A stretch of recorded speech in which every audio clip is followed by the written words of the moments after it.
I prepared the Sikha more than once. I learned this paragraph and I'm laughing because our entire culture is about waste. The social denotation for this, what they call in history lessons and in social lessons, is called consumerism. We live in a society that throws things away on a regular basis. We waste everything. We waste. You buy a car, the car could still work, you buy a replacement car. You know that the Rebbe, I know this for a fact, I heard this from Rabbi Krinsky's children, the Rebbe would not allow himself to get a new car. And when the car broke down, they replaced the parts. He told me that they spent more money replacing the parts of the Rebbe's car than buying a new car. The Rebbe would not buy a new car. Now, of course, there's probably other considerations here as well.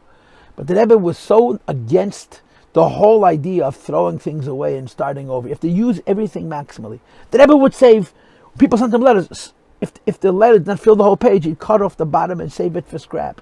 A person has to maximize every ounce of himself.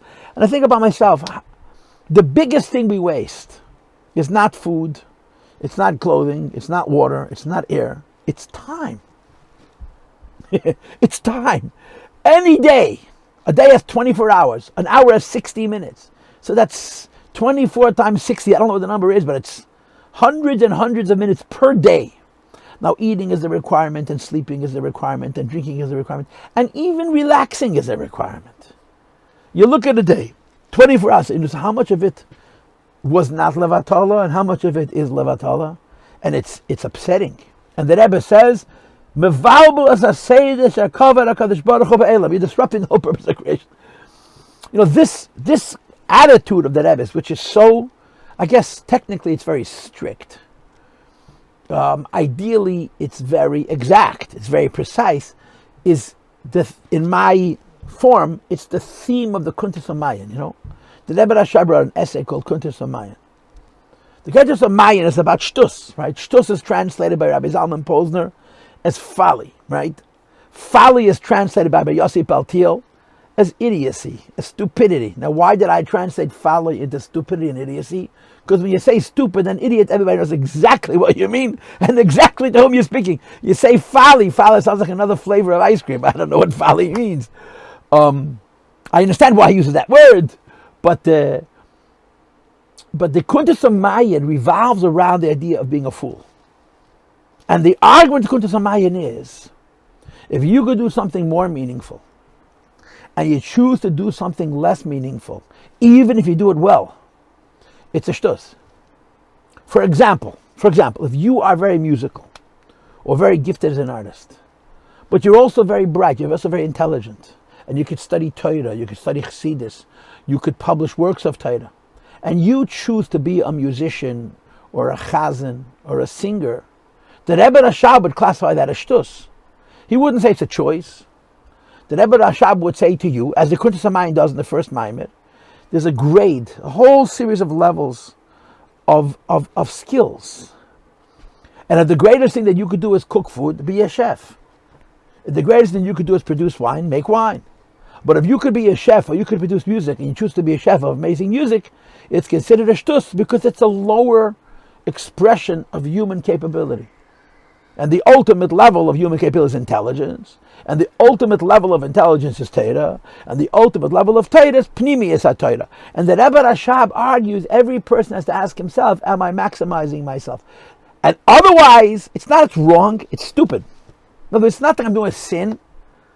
I'm underselling myself. I'm undervaluing and underutilizing myself. That entire essay, which is 30 Maimorim, that I'm making this point of, quote, don't be a fool.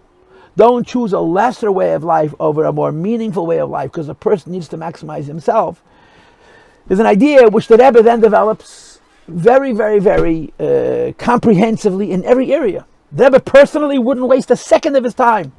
Or, you know the joke, the secretary of the Rebbe used to use pencils, and he would sharpen them. And he would use the pencils until you could barely hold it in your hand. You had to beg the Rebbe to get a new pencil. Why? It still works. The Rebbe had a secretary, his name was Ramesha Leib. He was a big chassid and a big pikeach. So I heard this from one of my teachers that there was a time that the Rebbe was very depressed. He was in himself. In the 60s, the Rebbe went through a period where the Rebbe was not so happy. Doesn't matter why and what. I don't even know if we know why. So Rabbi Yossi wanted to cheer the Rebbe up. He went to the Rebbe every single day, 6 days a week, and Motzei Shabbos probably for dictation. He wrote the Rebbe's letters in Hebrew and Yiddish. Went in every day to the Rebbe. So he walked into the Rebbe with a tiny pencil. It was mamish an inch and a half, and he's taking notes. And the Rebbe says to him, "Can't find a bigger pencil." So he pulled out one of those big, massive pencils you get at a bazaar, And the Rebbe laughed. He wanted to make the Rebbe laugh. But the Rebbe didn't waste anything. Not a moment in time, not a piece of paper, not a relationship. And the Rebbe is saying that to us. And he's saying it to us so reasonably that we can forget just how extremely, the right wording is how exacting that is. Exacting is not bad or mean, it's just a lot. A person has to be able to finish his day and say, "I didn't waste a minute." That's awesome. A person has to be able to finish his day and say, "I didn't learn something superficially that I could have learned more comprehensively because I was lazy, because that would be inefficient." So the Rebbe is saying, you're coming to a person, including a child, and saying, "Listen, you got the skill to teach another. If you fail to do it, you're messing the whole world up." Why? Because Hashem made the world for everything to be maximized, and when you unmaximize a piece of you, the whole of the creation becomes less maximized. And you think about that as a Western person, and you don't know if you should laugh or cry, because the truth is we're extremely far away from it. But it's a value. The truth is it's a value that if we would embrace, we'd be better people. The world would be a better place. It's not just a religious value. It's a human value. It's a social value. It's a decency value. It's a good value. Everybody knows that it's better not to waste than to waste. And yet we waste. And like I said before, more than anything else, we waste time. Here the Rebbe is speaking about wasting a skill. Hashem gave you a skill that you could teach, you could inspire. And you're going to say, "Nah, let somebody else do it." Or, "Yeah, I'll do it, but I'll do it with a half a heart." The Rebbe says, it's inefficient. It's wasteful. And wastefulness, to quote the Rebbe's words, it's disrupting the order of the whole world. At the Eibush made a world, nothing should be inefficient or wasted. Because I'm wasting my skill, I'm not utilizing it, it's wasteful. Because you're failing to fulfill your shlichus in this world. And what's my shlichus? My shlichus is anything I could do. What's my shlichus? Of all the many things I could do, those things that are most specific to me, those things that are the deepest and the hardest, that's my shlichus. And if I fail to utilize myself maximally, I'm, quote, mevalbel chas v'sholem es aseidah shekava HaKadosh Baruch Hu be'elam. She'eini imal shlichusei be'elam, one is failing to fulfill shlichus in this world. I dekeach zav sharazuv